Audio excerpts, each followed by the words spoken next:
corporate is more business. So don't let the word corporate overwhelm you. Think business, okay?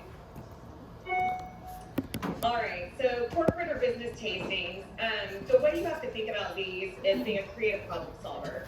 So solving problems they may not even know they have. So they're in their lane, they're doing their business. I'm an insurance agent, I'm selling insurance, this is my lane. I don't know how to sometimes as a business owner creatively come up with ideas for marketing, connection with customers, referral things, anything like that. And so what you need to do is go into any type of business. Maybe you know someone that's a financial manager or any type of salesperson, tech in the tech world. Those are the ones I mostly do. And ask them, you know, what's your biggest struggle? Is it customer retention? Is it growing a customer base? Is it growing your actual customer base? Are you trying to get referrals from your current customer? Are you just trying to improve sales? Or is connecting with customers and employees in a virtual environment kind of hard? What are your struggles? And from the answer of that question, that's when you can present up to one or two solutions. So for example, I'm a tech company and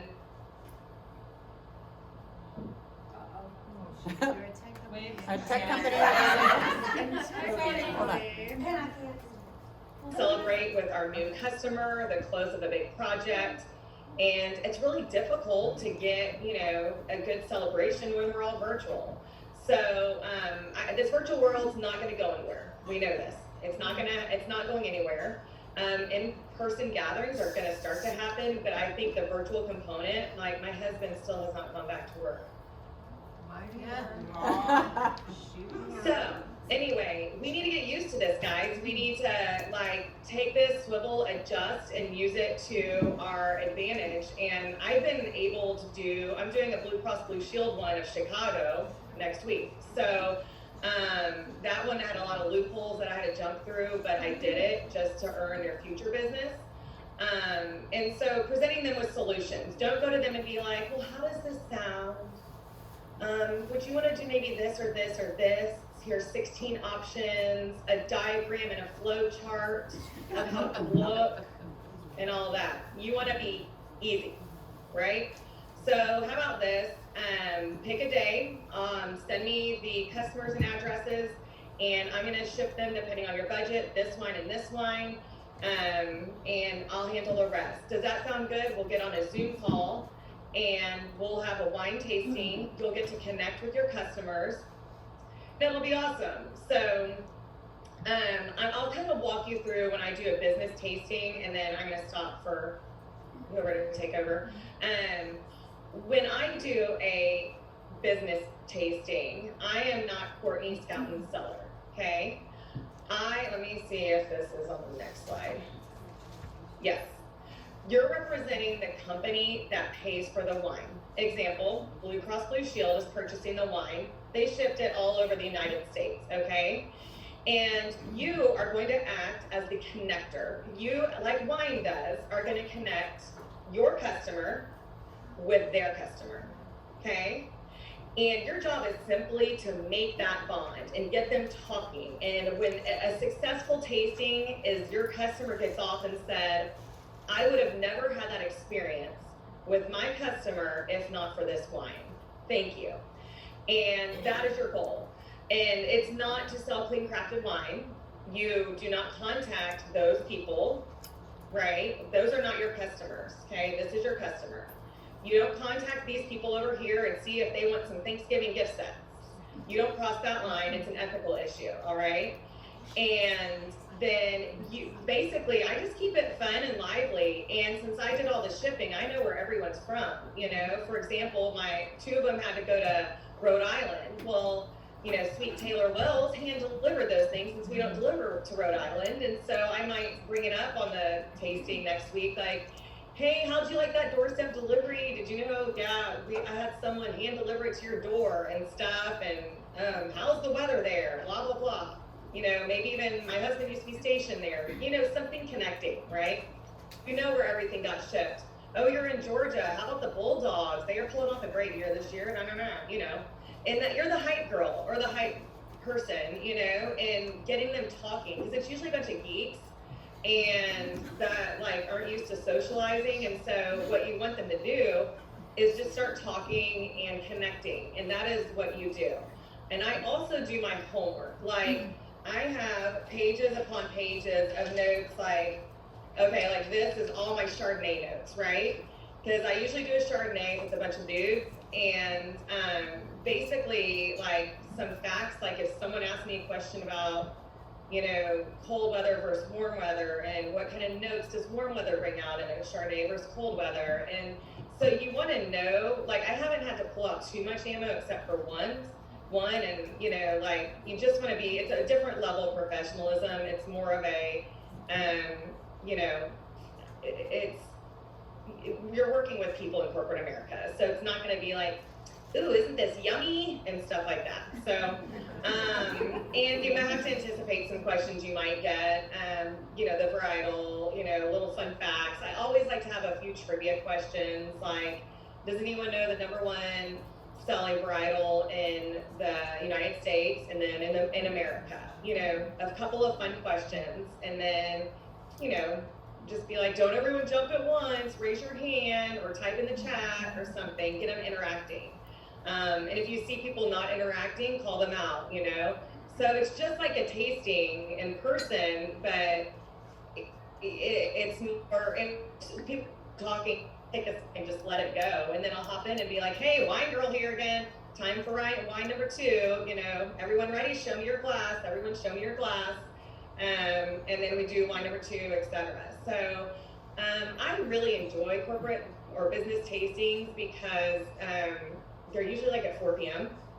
They're about 30 minutes, and they usually it's a lot of sales, and so and not a lot of work.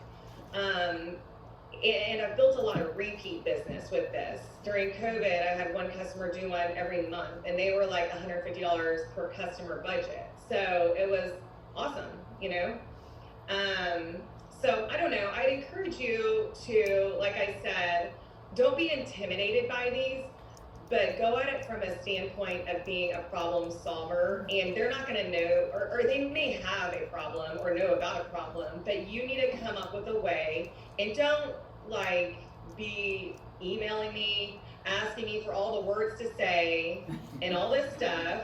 You're gonna go up to someone you know and be like, hey, I know you're in sales, do you have a way to connect with your customers? And I'd love to do virtual wine tasting. This is what it looks like. Paint the vision of what it will look like.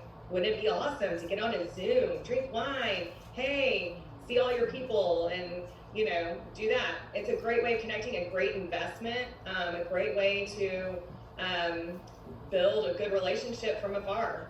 So anyways, sorry, talk too much. All right. No, you did a great job, thanks.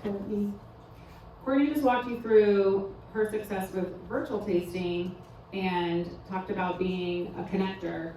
And I'm going to talk a little bit about in person and how I've done some more like team building events, VIP events, and how you might do that, structure something like that. So some of the things. Before you start, can I make one comment? Because I know her, she froze for a minute there, so you may not have caught this, because I think it's really, really important what she was talking about, is that when she gets on these corporate things, she is not from Cellar. She is there as a Blue Cross Blue Shield. She is just there as basically like a SOM giving, you know, a tasting. So she doesn't try to sell these people anything, because the client has already bought all the wine. So she's literally there just walking them through a tasting, because I think that was a really important part of what she was saying, but I know she froze, and that was something that we had talked about. So can you explain if you at least detail clean crafted at all? Like, you don't hard sell, but do you understand? do you talk about clean crafted? That's a question, or do you just do it like a tasting, like you would at a tasting room? Did you hear that, Courtney? Courtney, sorry, can you hear that question? The question was, do you talk about clean crafted, anything like that when you're doing these? I don't even say my company name. Yeah. No. I don't even say anything about Clean Crafted. I don't say, the last thing I want, and the reason I've been able to build such good rapport, is they feel like I'm not trying to sell to their customer. And when I go into that territory, it to them is a little icky. I mean, people may disagree with me, but I've had more repeat business, and the people that the BCBSA people I'm working with were on a tasting that they were like another customer had done. And so I'm getting referrals at this point, because the way from an ethical standpoint, the way I feel is that the way I'll build my business from a business standpoint is to hold my customer to hold them, and not let my Scout and Cellar Clean Crafted wine push that upon them. That being said, they get my emails when I email them, hey, I've only done this once with Blue Cross. The other companies don't want me emailing their customers at all. So most of them are like, you do not contact our customer to let them know their shipment's arriving. You do not have any contact with them. And I'm like, that's fine. I do a shared spreadsheet with them, a Google Sheet, to where their name, order number, arrived, check, just so we don't need to be emailing back and forth. They can just check the Google Sheet to know the status of everything. Because they don't want to communicate a lot. They really don't want to focus on this. Okay? They don't want to focus. They want to know that everything's taken care of. You did that, put an update in our spreadsheet. And so when we get on that Zoom call, I'm not Scout and Cellar. I sometimes wear a shirt with their logo on it. And I'm Courtney Reed, and I'm running a wine tasting. And sometimes if I email them, for BCBSA, I did email them to say, hey, your shipment's arriving tomorrow, just it needs a signature, and it has all my information. Now, if they happen to want more wine and they email me, totally fine, awesome. And I have gotten some business from this, but from people on the tasting, but that's not my goal. And so it's a reverse, I know it's a different way of thinking, doing a tasting and not selling wine, what? That's not normal, but you have to think it's a reverse sale. You're selling the wine on the front end. I was selling $2,000 per tasting during COVID to this one company. Why would I ever want to risk that by trying to be salesy about my company when they value me as a partner for them, not me? So you build a partnership because you're all about them. You're all about your customer, not you. And Courtney, don't you think, because I did a corporate tasting, and like you said, do your homework, that's the key piece that I think Courtney brought up, is have this conversation with whoever is hosting the tasting, whoever your client is, and ask them. They may ask you, how have you seen it done in the past? What do you recommend? And find out from them what they want. I had a very similar one, but they asked me at the very end just to talk about Clean Crafted for 2 minutes, and then they posted my name. So it's getting to know what your client wants and following that based on what they've asked you to do. We have a question. Yeah, and on the flip side, it's more of a vision. Yeah, what is their when you're presenting them with this idea, it's something that they didn't be oh, all of a sudden I came up with this idea of a virtual wine tasting. 99% of people aren't going to stumble upon that idea themselves. It's going to have to be presented to them. And so, some may be I don't mind if you talk. I don't. It's nothing that I've even. It's not the way. I mean, you can if you want, if they're fine with it. But no, it's really whatever your client wants. We have a A question. question. So, has she ever been asked on one of those virtual tastings by someone I've never heard of a Middle Jane winery or a Dove Hunt Dog winery? So have you been asked that, and Have you ever been asked, I've never heard of this label, where can I get this label of wine? When you're on one of those tastings? Where can I get this label? Yeah. or if they Yes, and I answer it and say I represent I'm a consultant for the company that distributes this label. So that's what I do. So I'm a little bit different than Courtney, and how I do it is I also represent whoever I am hosting the business tasting for. I don't come in with Scout and Cellar Clean Crafted Wine, I do speak to what makes our wines unique. I generally, just like Victoria said, I always have the conversation up front with the company and make sure that we understand how this is, what's important to them and how this is gonna go. I'm never asking for sales at the event. However, I do come with I really like the soil, coming from the soil conversation, because it's a little bit easier. So I come from that angle versus like Clean Crafted, because that's what makes our wine unique. So I come from that, more of like how we farm differently, our grower stories. I spend about 2 minutes. I'm not sharing Sarah's story. I'm not sharing that part. I'm not talking about my why or any of that, right? So it's very different. But I'm not there to talk about any of that piece of it, right? So it's what makes this wine unique, why it's organically grown from around the world. And I'm always then tying it into what Courtney was talking about before, how what is the company trying to do with this event? Are they trying to grow their audience? Are they trying to nurture their relationships? Are they trying to boost employee retention? Are they trying, so how does our wine and that event going to impact whatever their goal is? I'm bringing in how that wine is making that happen. And so somehow making that, so I just had an event with the Pittsburgh Ballet, and I talked about how ballets get a bunch of people in one room and they experience the same sights and sounds and emotions. And when you have wine come together, sights, sounds, emotions, right?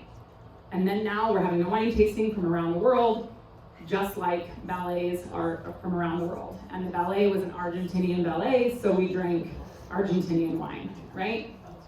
So that's how you kind of try to pair it together. So some of the things that I do with my events are, I do a lot of nonprofit. How that I might be donating the wine. So if I'm donating the wine, maybe they are putting my independent consultant logo on their marketing paperwork, and that's a conversation we're having, right? Because I'm donating wine, and so that might be a different contract that conversation that you're having. You have to do for your business in that way.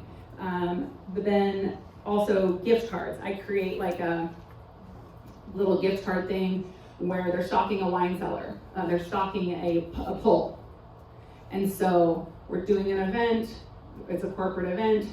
They, as a nonprofit, might not have people that they can't afford the wine, but they're hosting an event. I'm suggesting to them hosting an event to invite people to come buy gift cards from me to then stock their wine pull for their charity. So those are the type of corporate events that you might then have and host. So people are buying gift cards from my cellar, right?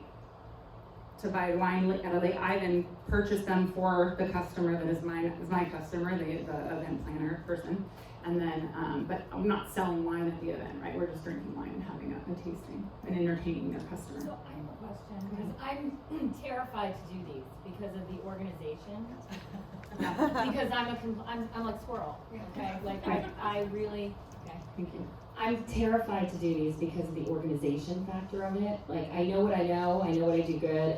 Well, sorry, good is that. But I struggle with this because I have a lot of friends that are in the big corporate world, and I'm like, gosh, I gotta get wine to all these people, and then like, how long is that gonna take? And then I have 85 shipping addresses, and like, tell me how you organize this, because that would be really helpful. Well, first of all, I think Courtney said it on our planning call. Not everybody is going to, one, be good at corporate tastings, and two, want to do them. So please don't feel like you have to do them, and don't feel like a failure if you choose not to do them. I'd be great at that. I just don't want to do all the work. Like, they're really different than an in-house tasting. The virtual tastings, like Courtney said, you do the work up front, and I'll let you answer some of the stuff. You're logistically coordinating shipping wine to a bunch of people, right? So she can answer that in just a second. But for me, planning is the key, and you definitely have to give yourself, I would say, to not mess yourself up.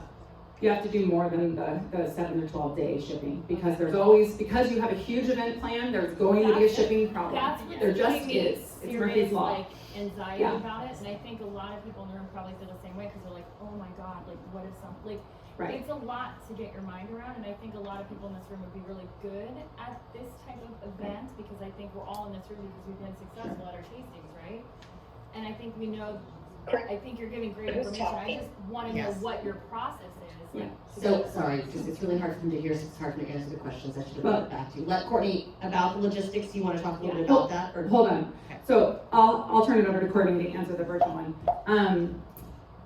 Work with your upline, work with the team. You can always reach out to me about this stuff or anyone else that's done a corporate tasting. But you need help to do a large tasting, right?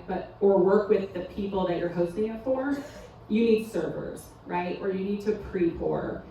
That's the biggest part. Logistically, how are you going to give more than 4 wines to 40 people or 60 people, right? That's just not possible with one person, because ideally, you're not pouring a single glass of wine, you're talking.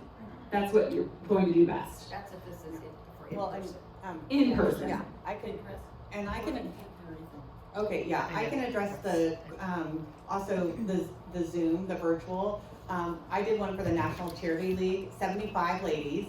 But we did, the invite that went out from the National Charity League president, it said, here was your date to order the wine. And they actually did it where each gal ordered their own, so they got to choose between a red set, a white set, or a mixed.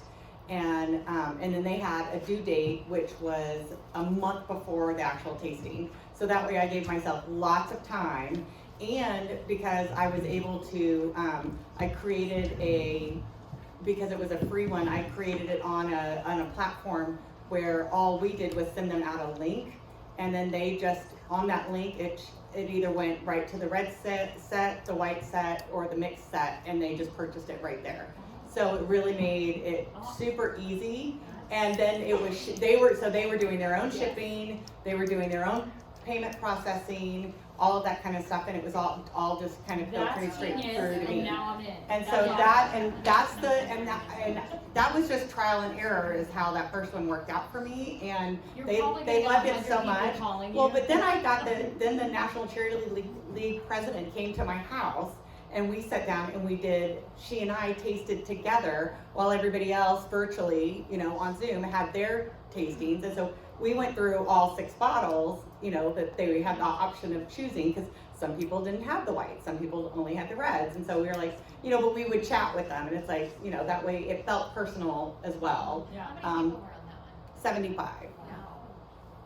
So, yeah. I think the other thing is that, don't overthink it, you guys. I don't know who was talking and said, I have all these connections, but I don't know where to start. Like, go to your upline, get a plan, put it together.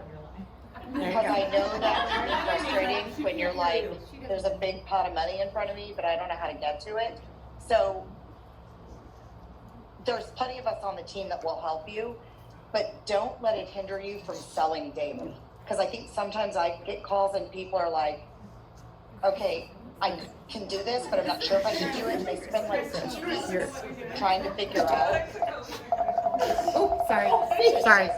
Well, no, but it was blocking that. So that's why I was trying to fix it. Sorry. It was Vanessa, by the way. It was your upline. So, yeah. Oh my gosh. Victoria You called have a Vanessa. horrible upline? She's horrible. She couldn't hear you. I'm sorry. No. We muted You you. and I are gonna have a sidebar conversation, but I just want to say, like, don't let it stop you in your tracks. Because sometimes that can happen. Like, you're like, what do I do? And I'm not saying like Vanessa, but I'm just saying other people, even with tastings. Sometimes you just have to say like, okay, what's my lowest hanging fruit where I have the best relationship? Let me sit down, let's work it together, and let's go from there. And that'll kind of get you into the ease of it. Yeah, I was gonna say the exact same thing. Like, the thief of all of this will be fear. And I really do encourage you. I mean, the best example is Young Chefs Academy contacted me like 3 weeks ago, and they have a few locations all over DFW, and they're starting to do adult classes on Friday and Saturday nights, and we're wondering if I would do like a wine tasting with them. And so then in my mind, I'm like, how could this work like to be mutually beneficial? Those are my words, mutually beneficial, right? And I was like, how about this? We'll try it a couple different ways and we'll see what works best for you and me. And they were like, I like that. Which one? Because I said we can do it a couple ways. Like, I'll bring the wine. They want 4 wines, and it's only 6 couples. And so I was like, I'll buy the wine for the first one. If you don't mind that I sell my wine, and I sell it with a clean crafted message. I was very transparent. I was like, I'm gonna bring order forms. And they were like, sell away, sister, sell away. And I was like, and you know what? If that doesn't work, and if it's weird or something, then the next one y'all can pay for the wine, and we'll try that. Where I just simply am a wine person that talks about the wine and pairings and all about that stuff. And then if that doesn't work, we're gonna get it right somehow. And so they were like, that's awesome. And by the way, we have 6 locations or something. So, I mean, I was very open with, you know what, we're gonna figure it out. But I think let's start with this and we'll see how this goes. I said, no matter what, they're gonna have fun. I promise you that.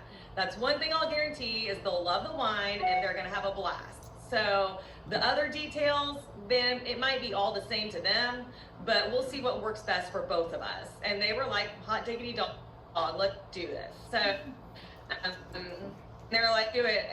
They said every Friday and Saturday, and I was like, I'll get my team involved on that one. I'm not gonna kiss my weekends away. So, but even, I mean, that's like low hanging fruit too.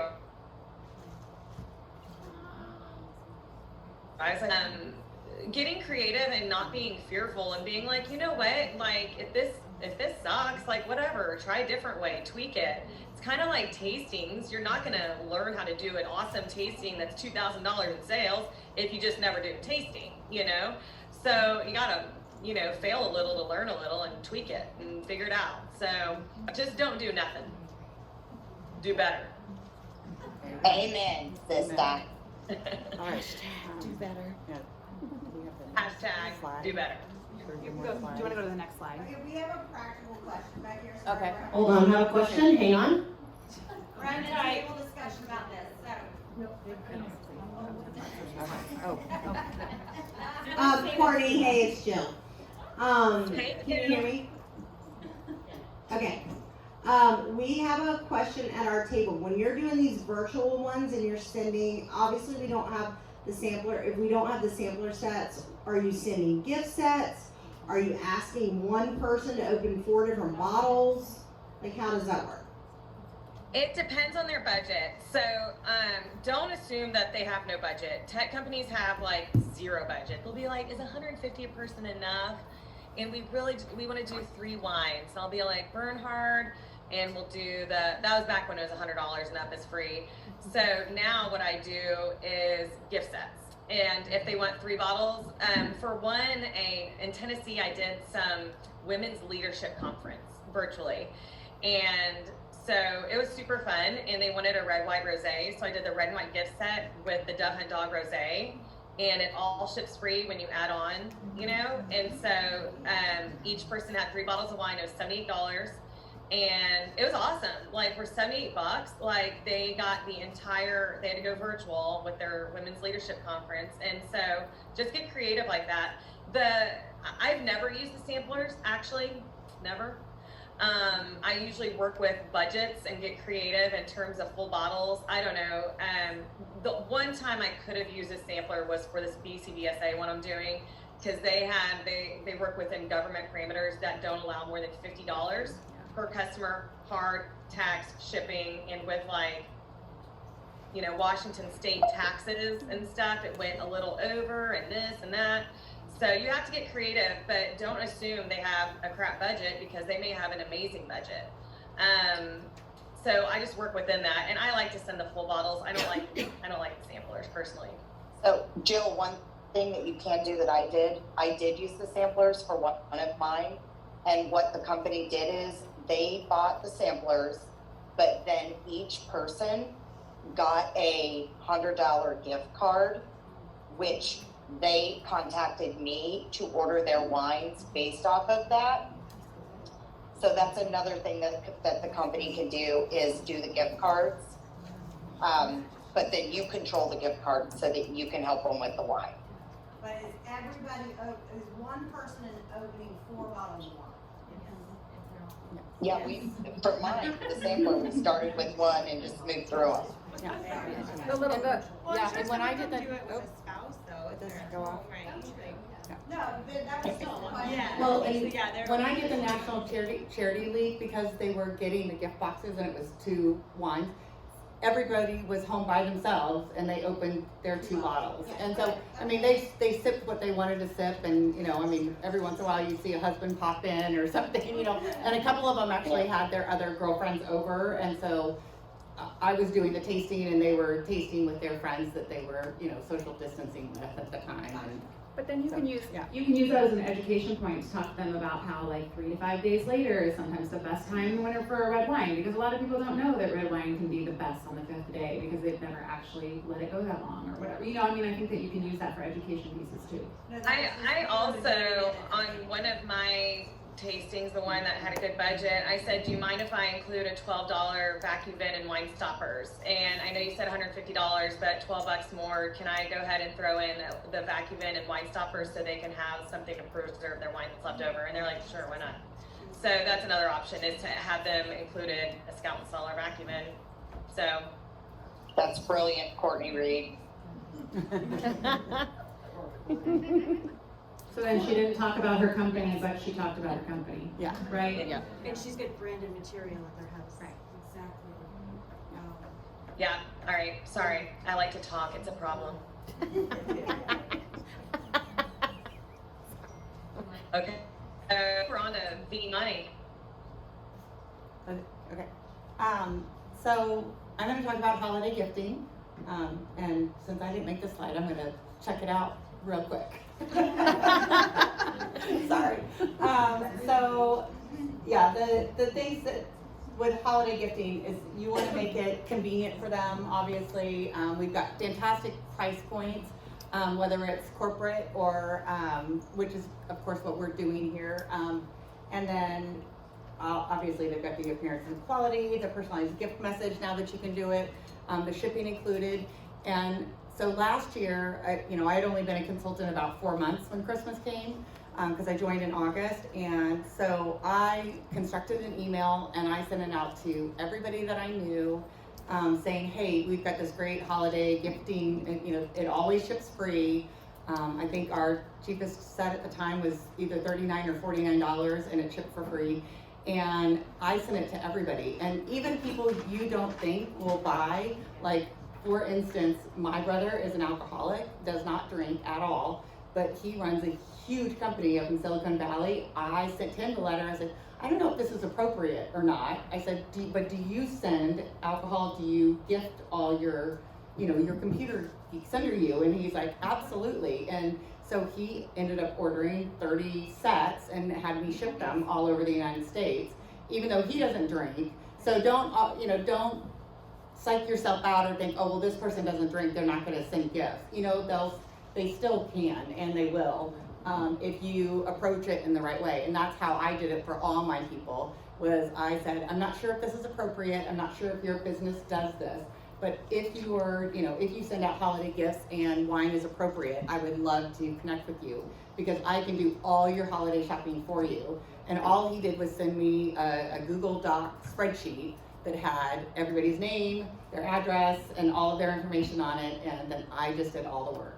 So he had to do one sheet for me, and then I sent it all back to him, and he gave me his corporate credit card. Rona, do you Yes, ma'am. reach out to people just via email, or do you call them personally? Do you text? I think everybody does it differently. I do not like to talk on the phone.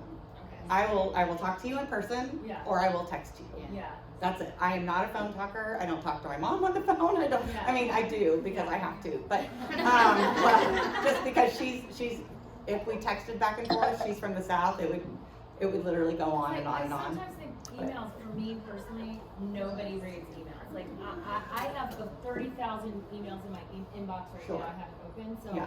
But I think it's got to be But what works for you. do you like call? Like how do you approach that? Because I have tons of friends. 2,000 Right. Well, and I think Yeah. Thank you. Yeah. Thank you. And see, and I'm not that person. I'll go through and sit here and I'll delete I'm not all the bull- stuff I'm I not don't. bullshitting. Oh no, I'll delete. Like my emails thing has to have 0 all the time, or it gives me anxiety. So I'm just one of those. I'm one of those people. It's like you get a new phone or something resets, and all of a sudden I've got 10,000, and I literally have to sit there and. Courtney's, This is thanks for dying. picking up my phone, Courtney. I think there we go. it's really Anyways, important so to that's know what works that, for me. like, I probably You have to take, Go ahead, Vic. Nope, go. oh, sorry, I'm getting in and out. I think it's really important, like what Chelsea and what Rona were saying, is you gotta take this overall strategy and make it work for how you work. And utilizing all the tools like that Scout and Cellar has to help you with that. So like we just put up an example of a letter or some reach outs, which we'll make sure you guys have. Also, I'm telling you, using the Vine is one of the greatest things, because I think what we're going to see this year with holiday and with everything that's going on, that literally I just experienced at Target, like there's no vitamin water to be found in the state of Pennsylvania, by the way, just in case anybody wondered. I think people are going to get to a point where they're going to be, oh my God, what am I going to do? And it's going to be the ability for them to click on something, or you've texted them. I do think email can get lost unless they know it's coming. And I'm also a person that has 2,000 emails, and I have 4 different emails. So I think you have to pick up the phone, get the contact or text, and just make sure you're following up on it.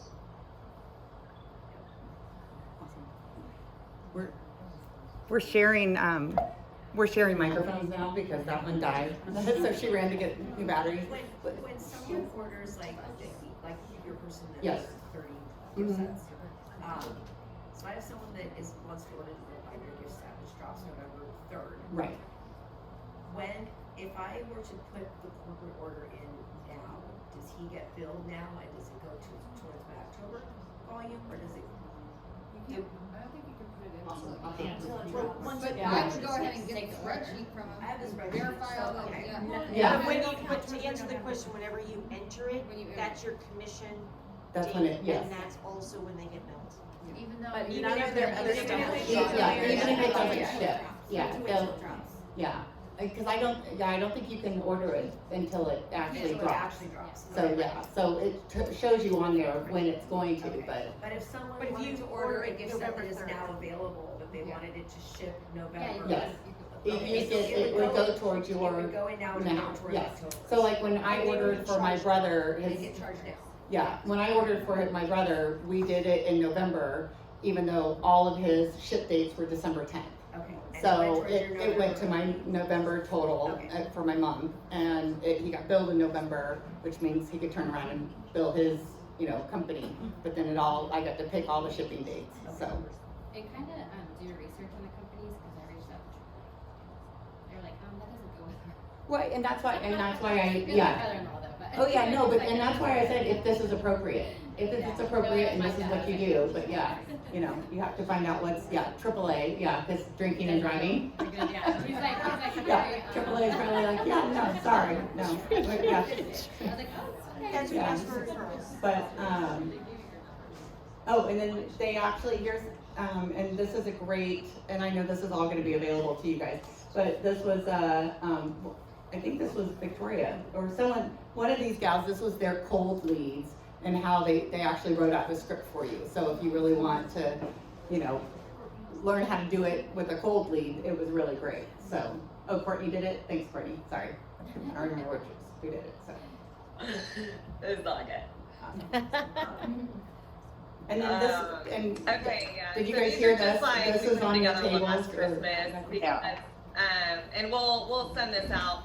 But I will say, I hate cold reach outs. I think they're so dorky, and I get some people want to do them. I prefer the warm reach out, Let me see if I can go back right here. Or is it right here? Yeah. Next one. So my friend blah, who is also a blah, my friend or someone they may know in the industry. So let's say I'm reaching out to a local realtor and say that, several local realtors that I know, maybe name drop or maybe don't, or maybe name a friend of theirs. Say, so-and-so has brought your name up as an awesome realtor. In that way, for example, Victoria, I'm talking to Chris, and I'll say, Victoria brought your name up, an awesome realtor and stuff. And so he's gonna be like, oh, it's one of Victoria's friends. I'm not gonna toss this away, because it may get back to her that I shaded her or something. And so if you can use people, not use them, but name drop with people, it gives you a little kind of like when you're looking at social media and you see mutual friends or something like that. Use that to your advantage. And I know it's kind of a weird strategy to think about, but when you can say, your friend Jenny speaks so highly of you as an awesome realtor who is really invested in their customers. Your friend George says that you are one of the most attentive insurance agents and you just really value his business. And I would love to help you show all of your customers how to, that you value their business, or, talk about referrals and how we can use your current extremely happy customer base to grow your customer base. And so using other people, did that make any sense at all? Yes. Yes, everyone's saying yes. It's a reference lead. You got to use a reference lead. Yeah. Otherwise, it's cold, and cold is like a 99.9% chance of failure. Let's be honest, Courtney Reed, I'm a professional cold caller. I don't know. I'm kind of warm ones are definitely high. You have a lot. If you really went through your social media, you have an infinite amount of Absolutely. You could do warm leads for 10 years, I promise you. Even if they're lukewarm. Okay, all right. Okay, I think we have another. Okay. You guys have all this. So then, okay. So then we put together a handout for you guys. I think Rona has them. Thank you, Cricket, who I believe printed these. So this is kind of for gift giving. And 4 categories. I'm a old school paper person, and I'm always kind of trained to. So basically breaking down the areas for who gives gifts. So we strategized on this, and this is kind of what we came up with. And this will kind of be a little more interactive, but who is a boss? Who is somebody that is a boss that would need a gift? If for an employee, appreciated or thank yous or holiday staff parties. Bosses, in most cases, when they, this is the end, but men, the easiest that you can make it for them, they will buy it all. They will buy gifts for their employees. They will staff the holiday party, and they will do client appreciations. So on the form you have, write down who you know that's a boss. And if you're okay, I really can't think of anybody that's a boss. Make a note to yourself there. Who are my friends whose husbands are bosses? And you're going to go to that friend and get them to introduce you to the husband and then network off of them. Neighbors, and then the sports second teams. Okay, and then the second one is, sorry guys, I might be freezing, I don't know. The second one is, who do you know that entertains? Different people that entertains have parties all the time. Maybe it's somebody in your neighborhood. Maybe it's a party planner you know. Maybe you have somebody in your neighborhood that always hosts a Halloween party, or she always does book club, or she's NCL, or whatever it is. Think to yourself, who do I know that entertains all the time? Then the third category is, who do you know that's in sales? And this can be any kind of sales whatsoever. And when you talk about sales, big key categories that I can give you guys, and I know Courtney and Rona and Chelsea have some ideas too, but do not tell a real estate agent don't let them tell you that they don't do something at the holidays. It's, if they don't, they're horrible. That's just my opinion. They all do stuff at the holidays. And if they are too cheap to pay for it, they can get their title person or their lender to help them. Okay, so they're making hand over fist in a lot of markets right now. They need to be buying 1 bottle or 2 bottles of wine for their very best customers.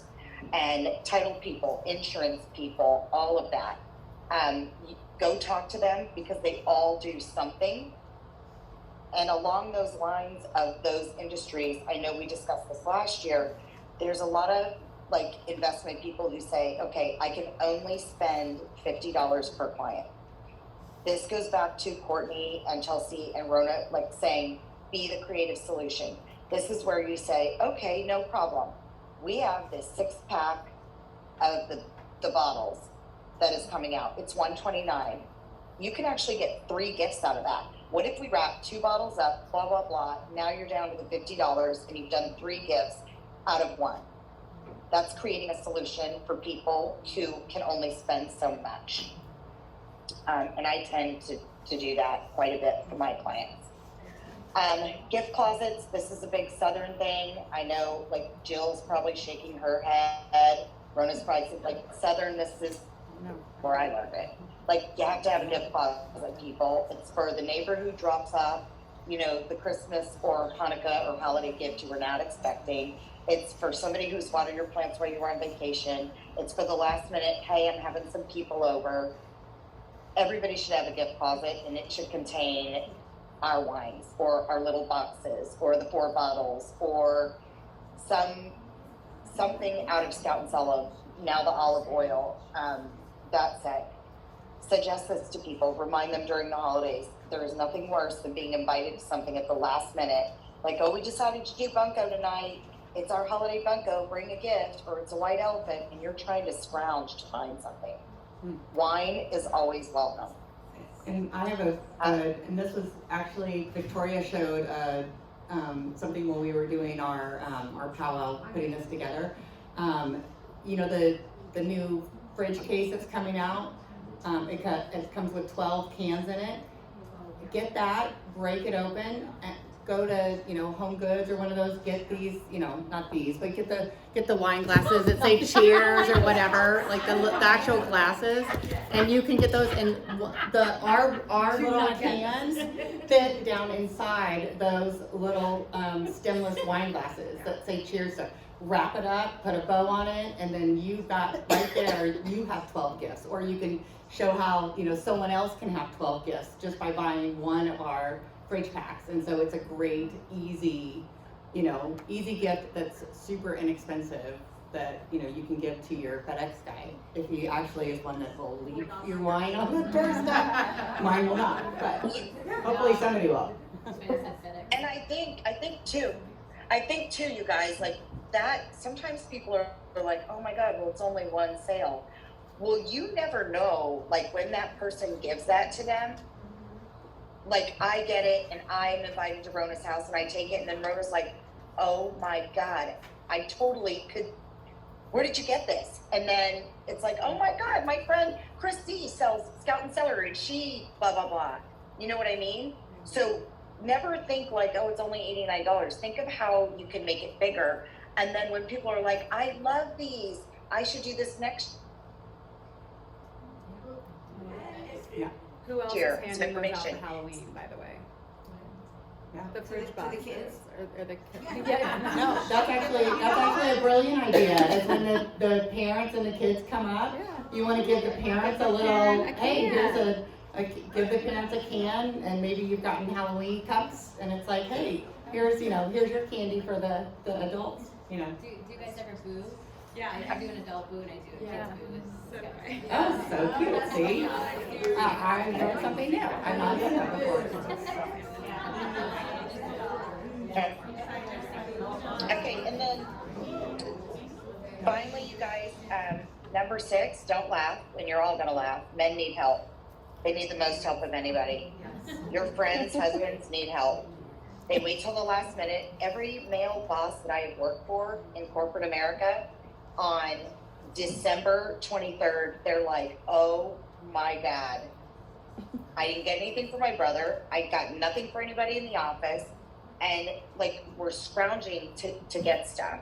So start like laying that hint now. You know, maybe they are going to buy their wife all this great stuff and then a 4-bottle wine club, but they've got family, they've got people. So these are conversation starters that you can have and make it funny. Like, are you going to be late minute Larry or last minute Larry this year? You know, I can help you with that. And follow up. I got a lot of my sales last year just from those conversations. And then like people were texting me, hey, I just gave my husband your number. He totally needs help in his office. You do not want to wait till the last minute, but that's just something else you guys can keep in mind to think about when you're thinking like, who else can I work with or where can I find, you know, extra sales for the holiday? I also think as leaders, this is something, maybe corporate tastings, business tastings virtually are something that like maybe us seasoned people should focus on, but the gifting for businesses is something we need to take home to our teams and talk to them about, because if they joined yesterday or if they joined 4 years ago, they know someone who's a boss. They know someone who gives client appreciation, who they know someone who entertains or sales or create, you know, anything like that. And so if we could coach to one thing to improve sales over the holidays, let it be this, because everybody knows something in these categories. And we were also talking on our conference call to get ready for this, like how you've got to do business ones now or you're going to miss the boat. For a subset of people, correct. Like a lot of people have already decided. But then there's a subset of people, like Vic said, like the men who are like, you can remind them for 3 months, but it is December 20th and they're like, hey, about those gift sets and stuff. So don't be hesitant to be the reminding person that's like, it's gonna creep up on you. I offered, remember, blah, blah, blah, and stuff. And be a little relentless, because the dudes don't really want to deal with that. And so they will be last minute. But those, I will say, the ones that I've gotten the most are my friends whose husbands are builders. They give all their clients that built with them that year a gift set at the end of the year, and then tech sales. Those are my top two for, you know, business gift giving. So not talking gift giving. I'm saying these are anyone in technology and anyone in the real estate. And I think that And the other thing too, guys. Go ahead, sorry. I'm sorry, I can't. Okay. The other thing too that's huge, and every single person should write this down. Chris, make sure they're writing this down. January kickoffs for companies are huge opportunities. What'd she say? January kickoffs are huge opportunities. So when companies get through, right, we're pushing for fourth quarter, which yes, absolutely, absolutely. But part of your fourth quarter push can be reminding them to make sure they kick off 2022. I can't even believe I'm saying that. 2022 in style. And a lot of companies will host, like in tech, they'll host their like goal making and this is 2022 and here's what we're going to do this year. A lot of my husband's company does a huge launch and they always order bottles of champagne from me to give all of their people for their 2022 kickoff. So if maybe they've already decided like what they're doing for right now, another huge opportunity. And that's a great point we were talking about. So it's some companies have made plans for their holiday already, but just because maybe they give you a no, see what you can book out for January with them. Other companies haven't. Don't be afraid to book something impromptu either. It doesn't have to be a full-blown 2-hour-long tasting, right? It can be a 30-minute Friday night, quick, short happy hour, right? Holiday tasting. It can be virtual and last minute in December. So, and it can be November. It doesn't have to be December either. And then get on their calendar as well. So don't overthink it. Is that our last slide? I think it might be. Squirrel. Courtney's running, sorry. Courtney. Is that our last slide, Courtney? out. Yep. Yeah, that was, Okay. that's I believe our last slide. Do we have questions? Do you guys have? We only have, or is it that, okay, Chris has the microphone. Good. Any questions? Questions? Real quick, we have maybe time for maybe one or two, and we're going on. You think we're good? We're excited. You guys are have ideas, writing stuff down, pumped. Did you guys use, did we touch on LinkedIn? Did you guys use LinkedIn for finding your leads or? Has anyone used LinkedIn for finding your leads? I'm new to LinkedIn this year, so after our conversation, I did start going out to some of my people and making private. I have not had success with it yet, but that's a great point. I did start kind of have some private conversations to start my fourth quarter that way this year, so I'll let you know. So for corporate gifting, I've used them for referrals. I have used. So exactly what Vicky Hold on, said. someone's saying something. What Victoria said, I use it as referrals. So I go through and I find, I know so-and-so works here, and I go, okay, I want to look at this company. And I'll find and go, oh crap, I didn't even think that this person works there. So I use that, and I'll contact them as a friend, usually Facebook, or text them and say, hey, you know, your company's, you know, whatever the company it is, you know, you guys do gift giving, do you have a point person, can I use you as a referral, you know, that kind of thing. Chris, I think someone on, who was saying something about? Like companies will do that. That is how I got some of my tech companies last year. The first tech company that ordered for me, they were sending out, and then I asked them, and then I went to LinkedIn and I looked for all the companies that fell in line with what they were doing, and I was able to get orders from different companies that way by saying that their peers were doing something of that sort, and could I be a resource for them? So definitely cross-reference. And you did a cold call reach out on LinkedIn? Yeah, girl, I ain't afraid of cold call. Okay. No, I like it. I got 2 on LinkedIn last year as Hail Marys. I really wish I did it earlier, so I'm just kind of asking if people have had success because I feel like I would get more. You can also upgrade your LinkedIn to get more emails, to get more contact. There's certain price points where you can actually have more, the ability to get to more people on a more direct basis. Because if not, sometimes they don't see a message. It's kind of tricky. Hey, quick question. Okay. If I'm cold calling a corporation, who do I call? Well, I mean, a big corporation, like. If you're cold calling a corporation. Well, just like who Marley you was saying contact. Yes. earlier, that you're looking for either like their customer relations or someone, it depends on the business that you're talking to, right? So every business that you're talking to has some department for who, what I ask is, like, do you have a budget for what entertainment, or it depends on who I'm talking to, right? But like, ideally, I've never really, that's not true. I have cold called like local businesses, but I do it in person. I'm always going in. This is pre-COVID because then I moved, so I haven't done it again, right? But typically I'm going in and saying, you know, like, how do you guys entertain at the end of the year to celebrate and make memorable experiences for your teams?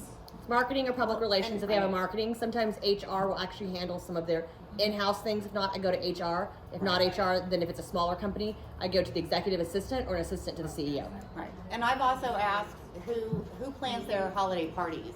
Yeah. Like who in your office plans the holiday party? And then that's usually a good person to go to, because they'll either know or they do it themselves. And if they've used a third party, some companies will use a third party that actually comes in and does their planning. Yeah. If you can partner with them, that is great. I have that partner who used to do them for healthcare, and she does all the stuff for me. So she works with other hospitals and other companies. So I work with her, and I feed her wine all day long. Yeah. You just liquor her up. Yeah.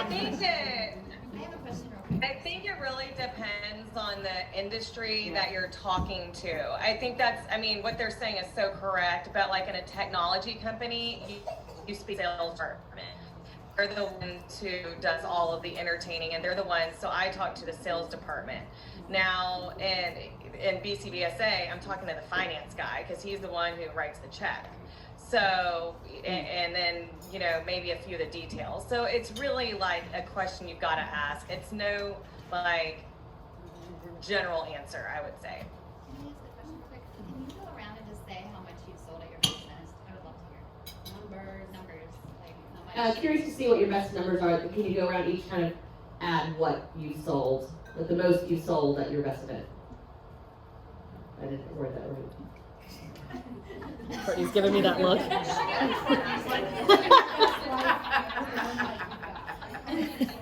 What's the most you've sold at a corporate event? I don't sell at corporate events. What are you talking about? Sales before your event. What I think you're saying is no. So like for my virtual tastings, that one company that I did every month, and I still do, except the girl in my connection got fired. Still work with them though. It was like $150 a person to 40 people. So I don't know, do the math. And then like it was every month, you know, but not quite to 40 people. Sometimes it'd be just 20 people. So like collectively, they were probably responsible for $20,000 of revenue. I mean, of sales for me over months, you know? So, yeah, probably. This BCBSA one is more trouble than it's worth at this point, but I'm hoping it'll just lead to other things. You know, I'm trying to like make it awesome to see where it leads me, you know? So, and then for, in terms of gifting, that was tastings. In terms of gifting, I mean, my average one, it's like, let's say 20 people and they have $100 budget or something. It's a lot of that type deal. So in my mind, the only work with gifting is the spreadsheet. Like you submit the spreadsheet and then you give it to corporate and they can enter it, which I actually don't do. I enter it myself because I just don't trust that process. So we're gonna be honest. Yeah, I might spend an hour and a half entering orders, but that's all I do is enter the orders, and then I'm 30 minutes on, you know. So that's all your trouble for $2,000 in sales, and I don't have to get I'm in my jammies still. Yeah, the one I did 2 weeks ago was $1,500 for 20 people or 40 people. So, and then, but that was just the gift card one. And then, and I donated 7 bottles of wine. And then I've had like a $2,000 virtual one, which was like nothing. Right, that's way easier because there's way less work in that. So I would say the 2,000 is not my norm. You know, I mean, but. Okay. We're good? Yep. All right. Thank you, guys. All right, we're going to move on really quickly. Courtney, thank you. You like my stripes? I do. Look, everybody wave Courtney. Say bye to Courtney. Bye, guys. Bye. All right, Melissa, you ready? Y'all have slides? Okay. Nice.